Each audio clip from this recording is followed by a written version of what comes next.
आज बहुत सुंदर सा एक उपाय है, बहुत सुंदर सा, शायद आपकी जिंदगी में सबके काम आए, सबके काम आए।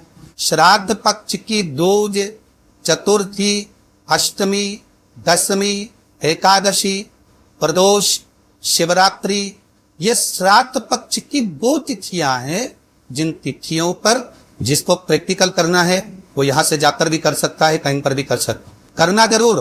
कहीं श्योर बना महाराज झूठ तो नहीं बोल रहा, इसने प्रैक्टिकल करते रहना। जब शंकर भगवान को जल चढ़ाया जाता है 16 श्राद्ध पक्ष में, 16 दिन श्राद्ध के जब हम भगवान शंकर को जल समर्पित करते हैं तो उसका भाग हमारे पितरों को प्राप्त होता। केवल 16 श्राद्ध के दिन ही ऐसे होते हैं जिसमें शंकर भगवान को जल में दूध मिलाकर चढ़ाने की जगह दूध भले 1 चम्मच चढ़ा रहे हो पर अलग से चढ़ा, कच्चा दूध अलग से चढ़ा, उसके बाद भले तुम जल चढ़ा, पर लोटे में जल में दूध मिलाकर 16 दिन श्राद्ध पक्ष में नहीं ले जाओ। भले 1 चम्मच दूध लेकर जाओ, 1 कटोरी दूध लेकर जाओ, पर कच्चा दूध अलग से लेकर शंकर भगवान को अलग से चढ़ाओ। क्योंकि 16 दिन श्राद्ध पक्ष के जब भगवान शंकर को दूध और जल चढ़ाया जाता है वो हमारे पितरों के खाते में चला जाता, हमारे पितरों को उसका भाग मिलता।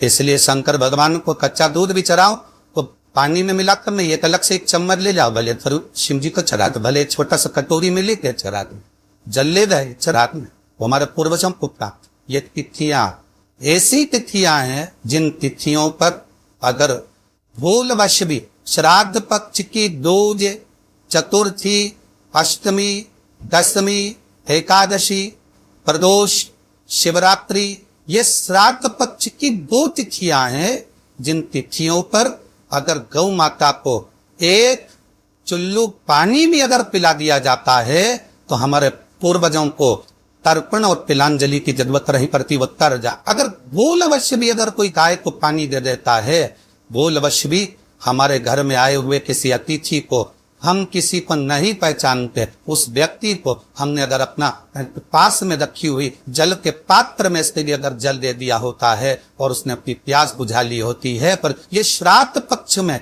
इसका फल 1000 लाख गुना होगा। जिस बालक बालिका का जॉब नहीं लग रहा हो, सर्विस में नहीं लग रही हो, नौकरी नहीं लग रही हो, जगह पहले करते थे जॉब अब छूट रही, 2 साल हो गए, 3 साल हो गए, सर्विस में नहीं लग रही हो, बहुत प्रयास कर लिया हो, बहुत प्रयास, तो महाराज ताली तिल्ली को पीस कर उसको जल के पात्र में डालकर अपने घर के मटका परिंदा पितरों का जो स्थान होता है, जलाशय होता है, उसके पास में एक पात्र में रख दीजिए कि बेलपत्री या बट का पेड़ या पीपल का पेड़, इस वृक्ष के नीचे 1 रात्रि तक रखे रहने के बाद में दूसरे दिन अपनी कामना कर जिनका जॉब नहीं लग रहा, सर्विस नहीं लग रही, नौकरी नहीं लग रही या कहीं उलझने उत्पन्न हो रही है, उस व्यक्ति को हाथ में ले जाकर उस पात्र का जल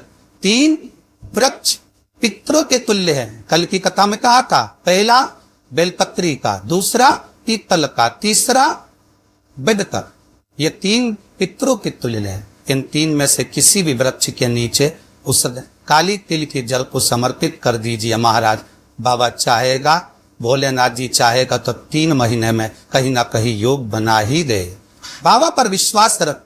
श्राद्ध पक्ष में महाराज पीपल के पेड़ के नीचे मात्र काली तिल्ली का पानी ही डाल देने से पितृदोष का निवारण हो जाता। किसी लड़के की लड़की की विवाह शादी नहीं हो रहा हो, मंगल विवाह नहीं हो रहा हो, पानी के लोटे में थोड़ा सा काला तिल डालकर श्राद्ध पक्ष में पीपल के पेड़ के नीचे चढ़वा दीजिए। महाराज पितरों की शांति होती है, घर में मंगल कार्य होता है, मंगल कार्य हो जाता, पितृदोष का निवारण होता है। बहुत रोग हृदया, ऐसा लग रहा है कि बहुत बड़ी बीमारी शरीर में आ गई है, वो मिट नहीं रही, बीमारी बहुत बड़ी है, नहीं जा रही। सरसों का फूल भगवान शंकर को चढ़ाना प्रारंभ कर।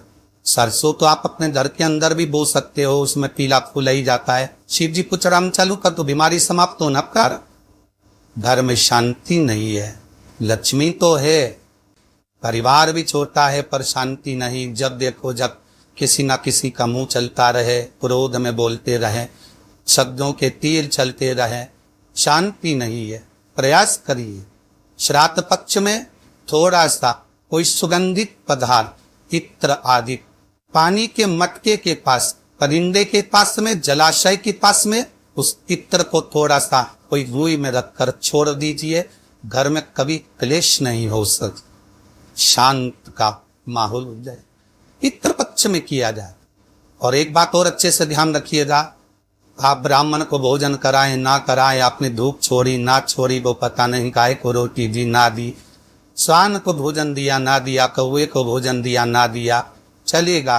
पर प्रदोष काल में, प्रदोष के समय पर, प्रदोष काल में शाम के समय पर जाकर किसी भी नदी, तालाब, बावड़ी, कुआं, कहीं ना कहीं जो आपके पास में हो, वहां पर एक घी का दिया, बत्ती का मुंह दक्षिण की ओर कर कर अवश्य जला करा जाना। सारे पितृदोष समाप्त हो जाए, सारा पितृदोष समाप्त।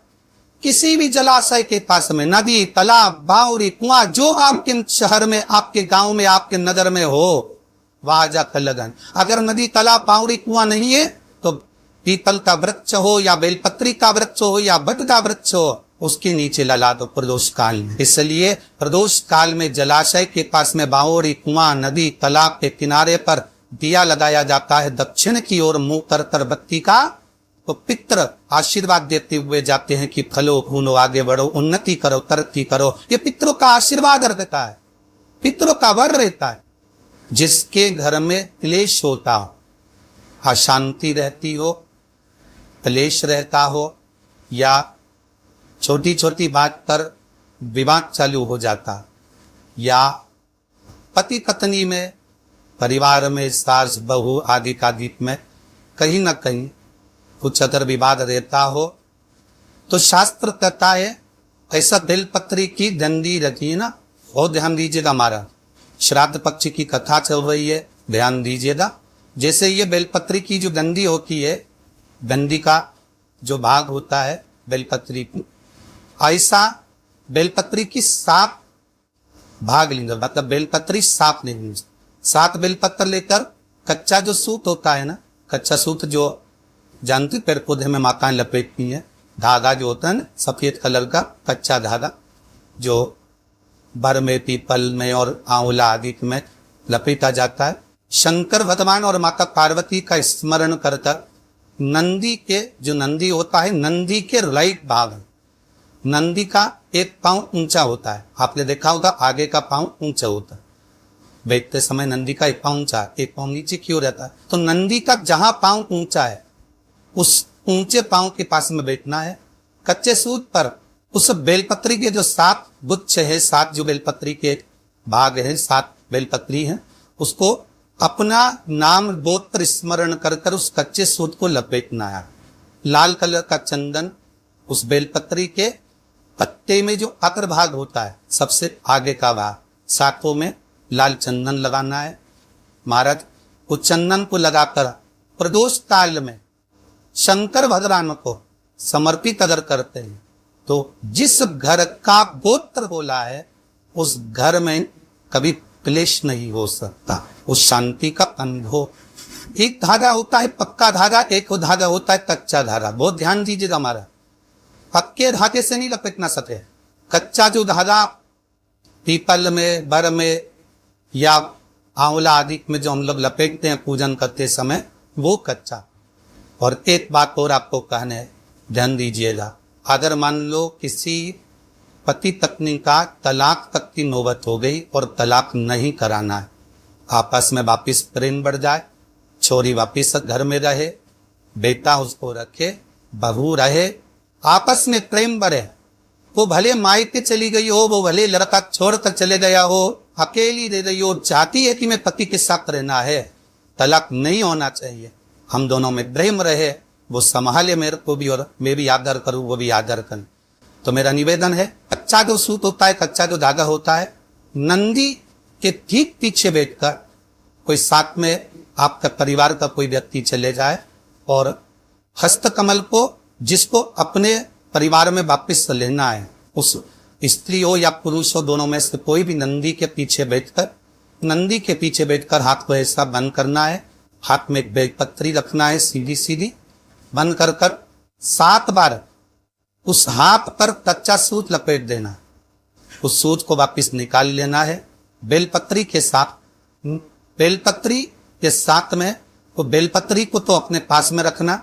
सबसे पहले माता पार्वती का जो हस्त कमल ऐसा होता है शिव मंदिर में, उस हस्त कमल में वो सूत जो आपके हाथ से निकला है उसमें डाल देना है, माँ जगत जननी से प्रार्थना कर कर। और जो बेलपत्री आपने संबंध को जोड़ने के लिए अपने हाथ में ली है वो शंकर भगवान के कटी भाग में, फिर निवेदन करूंगा कटी भाग को समझ लीजिए। ये शिवलिंग रखा है जहां पर शंकर भगवान का शिवलिंग माता पार्वती जी के हस्त कमल पर जो शिवलिंग रखा है ये भाग कटी भाग कहलाता।